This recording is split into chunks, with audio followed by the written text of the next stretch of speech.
ԱՄՆ նախագահ Դոնալդ Թրամփը դժգոհ է Ռուսաստանի եւ Ուկրաինայի առաջնորդներից, համարելով, որ նրանց միջև հակամարտությունը չափազանց երկար է տևում։ Այս մասին գրում է Sky News-ը։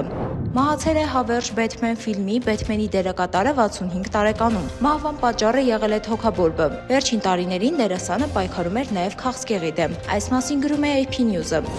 Տելեգրամում տարածվել է նոր խարդախության սխեմա։ Հանցագործները արհեստական բանականության միջոցով փոփոխում են օգտատերերի տեսանյութերը եւ օգտագործում դրանք նրանց հարազատներին խաբելու համար։ Եթե զոհը վստահում է հաղորդագրությանը եւ կատարում պահանջվող գործողությունները, հանցագործները կարող են ստանալ նրա բանկային տվյալները, ձևակերպել վարկեր կամ նույնիսկ վերագրանցել անշարժ գույք։ Այս մասին գրում է RBK-ն։ Սլովը Պացանի սերիալի դերասաններ Ռուզիլ Մինեկաևը եւ Լեոն Կեմստաչը հայտնվել են ֆինանսական սկանդալի կենտրոնում։ Խնդիրը կապված է EU Պացան ապրանքանիշի չիպսերի հետ։ Այդ ապրանքները վաճառող ընկերությունը 1 տարի առաջ պատվիրել է խոշոր մատակարարում, սակայն ըստ լոգիստիկ կազմակերպության չի վճարել փոխադրման դիմաց։ Այս մասին գրում է TASS-ը։ Netflix-ը սկսել է մի անգամ Հոլիվուդում ֆիլմի շարունակության նկարահանումները։ Գլխավոր դերում կրկին Բրեդ Փիթն է, ով կվերադառնա իր Cliff Booty կերպարին, որի համար 2020 թվականին Օսկար է ստացել։ Այս մասին հայտնում է The Guardian-ը։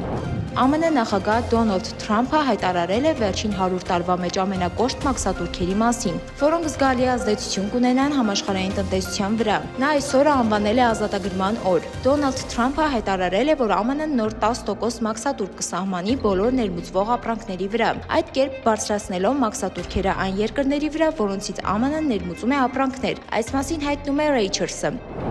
Բելգիացի դերասան Ժան-Կլոդ Վան Դամը մեղադրվում է մարդկանց առևտրով զբաղվելու մեջ։ ԶԼՄ-ների հաղորդմամբ նա Կանն քաղաքում մասնակցել է միջոցառման, որտեղ նրան ներկայացրել են 5 ռումինացի կանանց որպես նվեր։ Այս մասին գրում է Vulture-ը։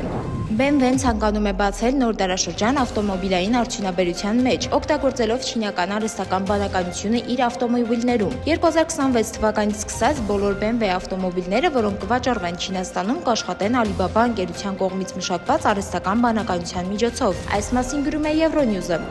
Մաշկի վրա ապրող բակտերիաները եւ սնկերը կարևոր դեր են կատարում մաշկի առողջության պահպանման գործում։ Այդ լավ միկրոբները պաշտպանում են մաշկը վարակներից, օգնում վերքերի բուժմանը եւ կարող են նվազեցնել ուլտրամանուշակագույն ճառագայթներից առաջացող վնասները։ Այս մասին գրում է BBC-ն։